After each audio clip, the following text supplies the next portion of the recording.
चतुर्थ अध्याय प्राण का आध्यात्मिक रूप। योगियों के मतानुसार मेरुदंड के भीतर इड़ा और पिंगला नाम के दो स्नायुविक शक्ति प्रवाह और मेरुदंडस्थ मज्जा के बीच सुषुम्ना नाम की एक शून्य नली है। इस शून्य नली के सबसे नीचे कुंडलिनी का आधारभूत पद्म अवस्थित है। योगियों का कहना है कि वह त्रिकोणाकार है। योगियों की रूपक भाषा में कुंडलिनी शक्ति उस स्थान पर कुंडलाकार हो विराज रही है। जब यह कुंडलिनी शक्ति जगती है तब वह इस शून्य नली के भीतर से मार्ग बनाकर ऊपर उठने का प्रयत्न करती है और ज्यों-ज्यों वह एक एक सोपान ऊपर उठती जाती है त्यों-त्यों मन के स्तर पर स्तर मानो खुलते जाते हैं और योगी को अनेक प्रकार के अलौकिक दर्शन होने लगते हैं तथा अद्भुत शक्तियां प्राप्त होने लगती हैं। जब वह कुंडलिनी मस्तक पर चढ़ जाती है तब योगी संपूर्ण रूप से शरीर और मन से पृथक हो जाते हैं और उनकी आत्मा अपने मुक्त स्वभाव की उपलब्धि करती है। हमें मालूम है कि मेरु मज्जा एक विशेष प्रकार से गठित है। अंग्रेजी के 8 अंक को यदि आढ़ा कर दिया जाए तो देखेंगे कि उसके 2 अंश हैं और वे दोनों अंश बीच में जुड़े हुए हैं। इस तरह के अनेक अंकों को एक पर एक रखने पर जैसा दीख पड़ता है, मेरु मज्जा बहुत कुछ वैसी ही है। उसके बाईं ओर इड़ा है और दाहिनी ओर पिंगला, और जो शून्य नली मेरु मज्जा के ठीक बीच में से गई है वही सुषुम्ना है। कटि प्रदेशस्थ मेरुदंड की कुछ अस्थियों के बाद ही मेरु मज्जा समाप्त हो गई है, परंतु वहां से भी तागे के समान एक बहुत ही सूक्ष्म पदार्थ बराबर नीचे उतरता गया है। सुषुम्ना नली वहां भी अवस्थित है, परंतु वहां बहुत सूक्ष्म हो गई है। नीचे की ओर उस नली का मुंह बंद रहता है।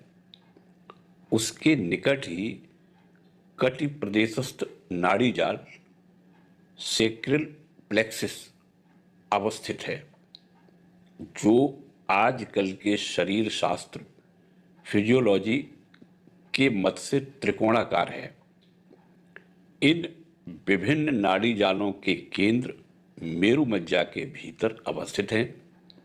वे नाड़ी जाल योगियों के भिन्न भिन्न पद्मों या चक्रों के तौर पर लिए जा सकते हैं। योगियों का कहना है कि सबसे नीचे मूलाधार से लेकर मस्तिष्क में स्थित सहस्रार या सहस्रदल पद्म तक कुछ चक्र हैं। यदि हम उन पद्मों को उपरोक्त नाड़ी जाल के प्रतिरूप समझे तो आजकल के शरीर शास्त्र के द्वारा बहुत सहज ही योगियों की बात का मर्म समझ में आ जाएगा। हमें मालूम है कि हमारे स्नायुओं के भीतर 2 प्रकार के प्रवाह हैं। उनमें से एक को अंतर्मुखी और दूसरे को बहिर्मुखी, एक को ज्ञानात्मक और दूसरे को कर्मात्मक। एक को केंद्रगामी और दूसरे को केंद्रापसारी कहा जा सकता है। उनमें से एक मस्तिष्क की ओर संवाद ले जाता है और दूसरा मस्तिष्क से बाहर समस्त अंगों में। परंतु अंत में ये प्रवाह मस्तिष्क में संयुक्त हो जाते हैं। आगे आने वाले विषय को स्पष्ट रूप से समझने के लिए हमें कुछ और बातें ध्यान में रखनी होगी। यह मेरुमज्जा मस्तिष्क में जाकर एक प्रकार के बल्ब में मेडुला नामक एक अंडाकार पदार्थ में समाप्त हो जाती है, जो मस्तिष्क के साथ संयुक्त नहीं है, वरन मस्तिष्क में जो एक तरल पदार्थ है उसमें तैरता रहता है। अतः यदि सिर पर कोई आघात लगे तो उस आघात की शक्ति उस तरल पदार्थ में बिखर जाती है और इससे उस बल्ब को कोई चोट नहीं पहुंचती। यह एक महत्वपूर्ण बात है जो हमें स्मरण रखनी चाहिए। दूसरे, हमें यह भी जान लेना होगा कि इन सब चक्रों में से सबसे नीचे स्थित मूलाधार, मस्तिष्क में स्थित सहस्रार और नाभि देश में स्थित मणिपुर, इन 3 चक्रों की बात हमें विशेष रूप से ध्यान में रखनी होगी। अब भौतिक विज्ञान का एक तत्व हमें समझना है। हम लोगों ने विद्युत और उससे संयुक्त अन्य बहुविध शक्तियों की बातें सुनी हैं। विद्युत क्या है यह किसी को मालूम नहीं। हम लोग इतना ही जानते हैं कि विद्युत एक प्रकार की गति है। जगत में और भी अनेक प्रकार की गतियां हैं। विद्युत से उनका भेद क्या है? मान लो यह मेज चल रहा है और उसके परमाणु विभिन्न दिशाओं में जा रहे हैं। अब यदि उन परमाणुओं को एक ही दिशा में चलाया जाए तो वह विद्युत के माध्यम से ही किया जा सकता है। समस्त परमाणु यदि एक ओर गतिशील हों तो उसी को विद्युत गति कहते हैं।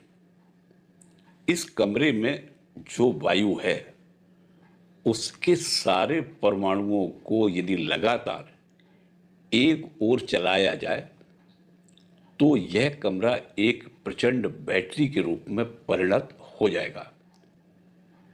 शरीर शास्त्र की एक और बात हमें स्मरण रखनी होगी। वह यह है कि जो स्नायु केंद्र श्वास प्रश्वास यंत्रों को नियमित करता है उसका सारे स्नायु प्रवाहों के नियमन पर भी कुछ अधिकार है। अब हम प्राणायाम करने का कारण समझ सकेंगे। पहले तो यदि श्वास प्रश्वास की गति लयबद्ध या नियमित की जाए तो शरीर के सारे परमाणु एक ही दिशा में गतिशील होने का प्रयत्न करेंगे। जब विभिन्न दिशाओं में दौड़ने वाला मन एक मुखी होकर एक दृढ़ इच्छा शक्ति के रूप में परिणत होता है तब सारे स्नायु प्रवाह भी परिवर्तित होकर एक प्रकार की विद्युत प्रवाह जैसी गति प्राप्त करते हैं। क्योंकि स्नायुओं पर विद्युत क्रिया करने पर देखा गया है कि उनके दोनों प्रांतों में धनात्मक और ऋणात्मक इन विपरीत शक्तिद्वय का उद्भव होता है। इसी से यह स्पष्ट है कि जब इच्छा शक्ति स्नायु प्रवाह के रूप में परिणत होती है तब वह एक प्रकार के विद्युत का आकार धारण कर लेती है। जब शरीर की सारी गतियां संपूर्ण रूप से एकाभिमुखी होती हैं, तब वह शरीर मानो इच्छा शक्ति का एक प्रबल व्युत्पत्तिधार बन जाता है।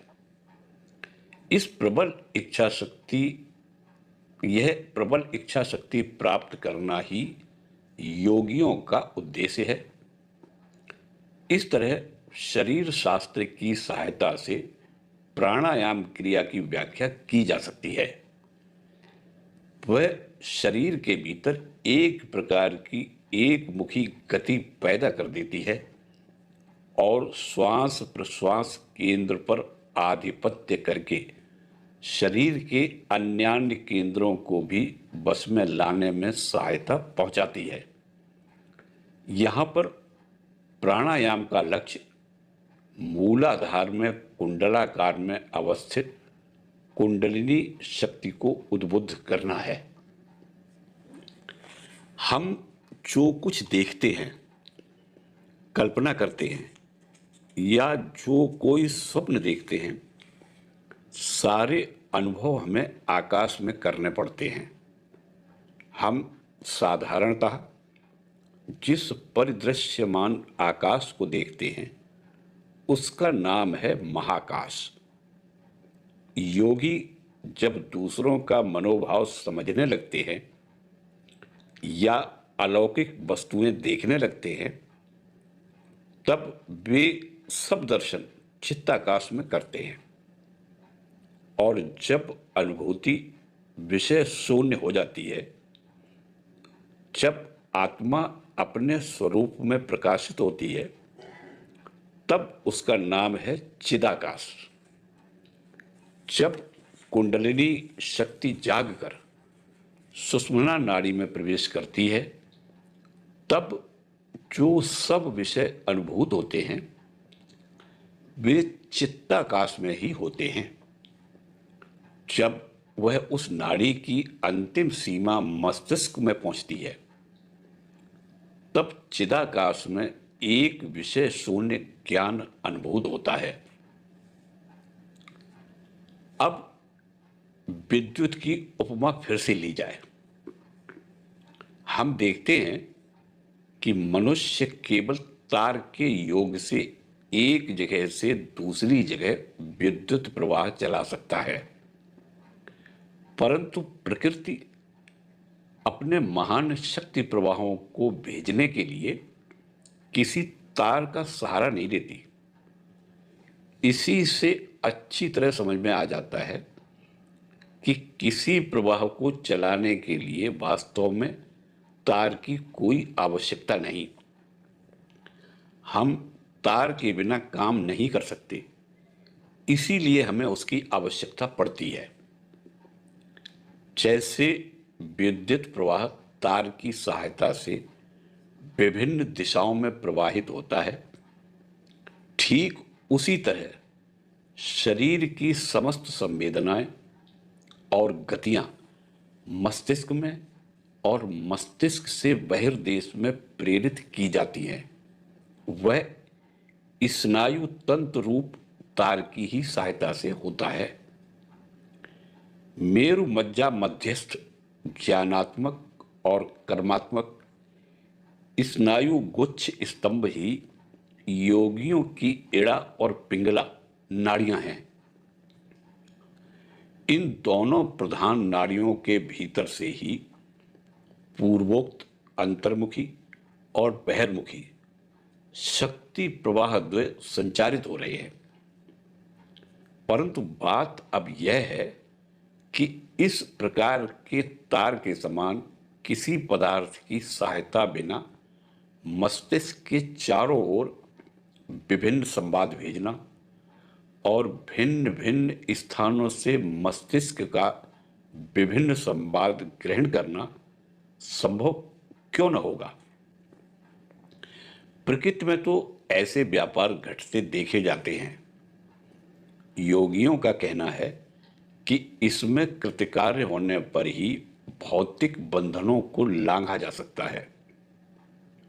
तो अब इसमें कृतकार्य होने का उपाय क्या है? यदि मेरुदंड मध्यस्थ सुषुम्ना के भीतर से स्नायु प्रवाह चलाया जा सके तो यह समस्या मिट जाएगी। मन ने ही यह स्नायु जाल तैयार किया है और उसी को यह जाल तोड़कर किसी प्रकार की सहायता की राह न देखते हुए अपना काम करना होगा।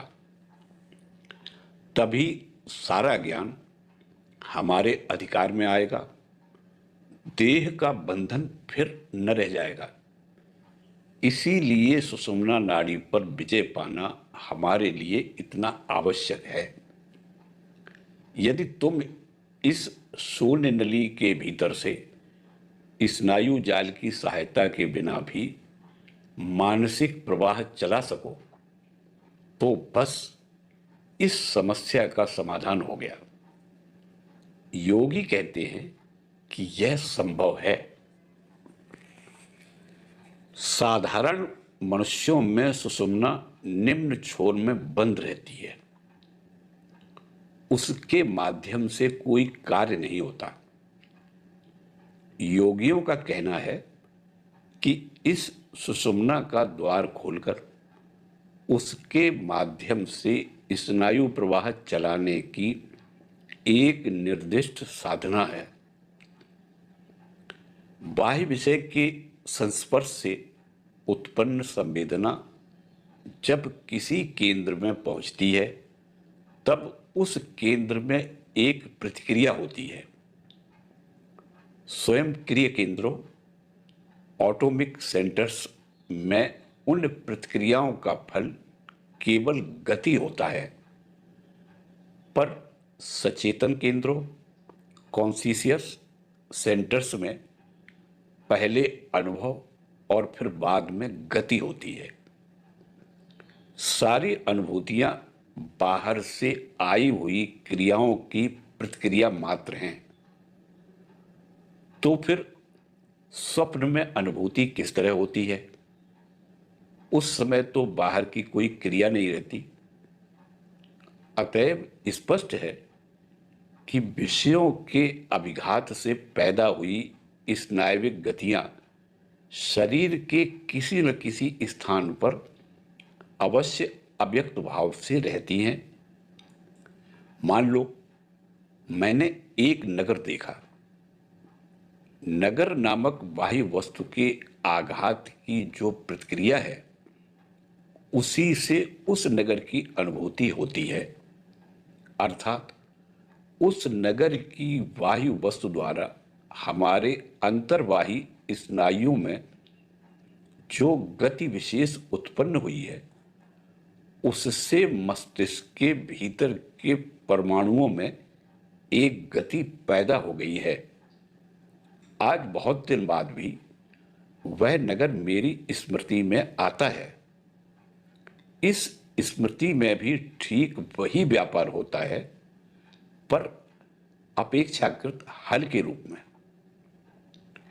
किंतु जो क्रिया मस्तिष्क के भीतर इस प्रकार का मृदुतर कंपन ला देती है वह भला कहां से आती है? यह तो कभी नहीं कहा जा सकता कि वह उसी पहले के विषय अभिघात से पैदा हुई है। अतः स्पष्ट है कि विषय अभिघात से उत्पन्न गति प्रवाह या संवेदनाएं शरीर के किसी स्थान पर कुंडलीकृत होकर विराजमान हैं और उनकी क्रिया के फलस्वरूप ही स्वप्न अनुभूति रूप मृदु प्रतिक्रिया की उत्पत्ति होती है।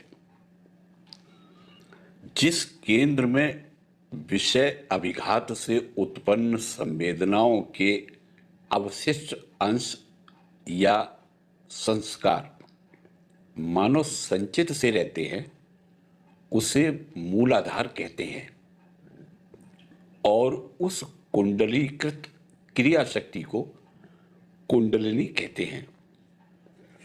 संभवतः गति शक्तियों का अवशिष्ट अंश भी इसी जगह कुंडलीकृत होकर संचित है।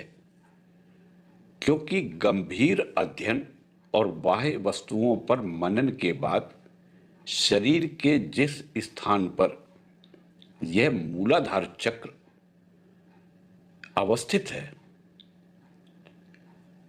वह तप्त हो जाता है। अब यदि इस कुंडलिनी शक्ति को जगाकर उसे ज्ञात भाव से सुषुम्ना नाली में से प्रवाहित करते हुए एक केंद्र से दूसरे केंद्र को ऊपर लाया जाए तो वह ज्यों-ज्यों विभिन्न केंद्रों पर क्रिया करेगी त्यों-त्यों प्रबल प्रतिक्रिया की उत्पत्ति होगी। जब शक्ति का बिल्कुल सामान्य अंश किसी स्नायु तंतु के भीतर से प्रवाहित होकर विभिन्न केंद्रों में प्रतिक्रिया उत्पन्न करता है, तब वही स्वप्न अथवा कल्पना के नाम से अभिहित होता है।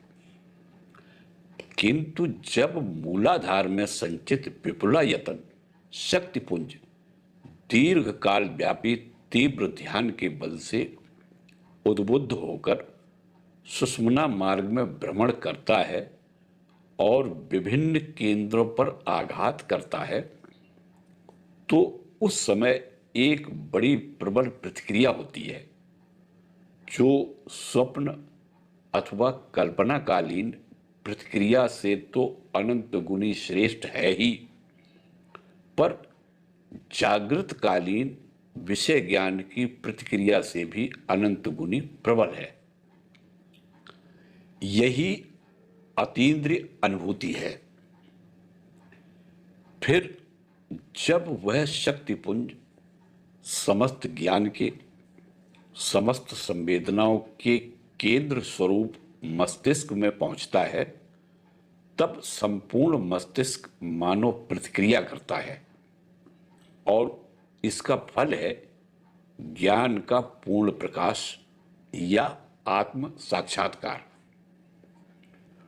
कुंडलिनी शक्ति जैसे जैसे एक केंद्र से दूसरे केंद्र को जाती है, वैसे ही वैसे मन का मानो एक एक पर्दा खुलता जाता है और तब योगी इस जगत की सूक्ष्म या कारण रूप में उपलब्धि करते हैं और तभी विषय स्पर्श से उत्पन्न हुई संवेदना और उसकी प्रतिक्रिया रूप जो जगत के कारण हैं उनका यथार्थ रूप से हमें ज्ञात हो जाता है, उनका यथार्थ स्वरूप हमें ज्ञात हो जाता है।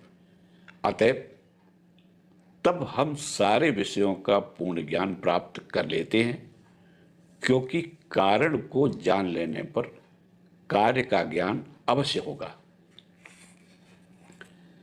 इस प्रकार हमने देखा कि कुंडलिनी को जगा देना ही तत्व ज्ञान, अतिचेतन अनुभूति या आत्म साक्षात्कार का एकमात्र उपाय है। कुंडलिनी को जागृत करने के अनेक उपाय हैं। किसी की कुंडलिनी भगवान के प्रति प्रेम के बल से ही जागृत हो जाती है, किसी की सिद्ध महापुरुषों की कृपा से और किसी की सूक्ष्म ज्ञान विचार द्वारा। लोग जिसे अलौकिक शक्ति या ज्ञान कहते हैं, उसका जहां कहीं कुछ प्रकाश दिख पड़े तो समझना होगा कि वहां कुछ परिमाण में वह कुंडलिनी शक्ति सुषुम्ना के भीतर किसी तरह प्रवेश पा गई है। तो भी इस प्रकार की अलौकिक घटनाओं में से अधिकतर स्थलों में देखा जाएगा कि उस व्यक्ति ने बिना जाने एकाएक ऐसी कोई साधना कर डाली है जिससे उसकी कुंडलिनी शक्ति अज्ञात भाव से कुछ परिमाण में स्वतंत्र होकर सुषुम्ना के भीतर प्रवेश कर गई है। समस्त उपासना ज्ञात भाव से हो अथवा अज्ञात भाव से, उसी एक लक्ष्य पर पहुंचा देती है, अर्थात उससे कुंडलिनी जागृत हो जाती है। जो सोचते हैं कि मैंने अपनी प्रार्थना का उत्तर पाया, उन्हें मालूम नहीं कि प्रार्थना रूप मनोवृत्ति के द्वारा वे अपनी ही देह में स्थित अनंत शक्ति के एक बिंदु को जगाने में समर्थ हुए हैं। अतएव योगी घोषणा करते हैं कि मनुष्य बिना जाने जिसकी विभिन्न नामों से डरते डरते और कष्ट उठाकर उपासना करता है, उसके पास किस तरह अग्रसर होना होगा, यह जान लेने पर समझ में आ जाएगा कि वही प्रत्येक व्यक्ति में कुंडलीकृत यथार्थ शक्ति है, चिरंतन सुख की जननी है। अतएव राजयोग यथार्थ धर्म विज्ञान है। वह सारी उपासना, सारी प्रार्थना, विभिन्न प्रकार की साधन पद्धति और समस्त अलौकिक घटनाओं की युक्ति संगत व्याख्या है।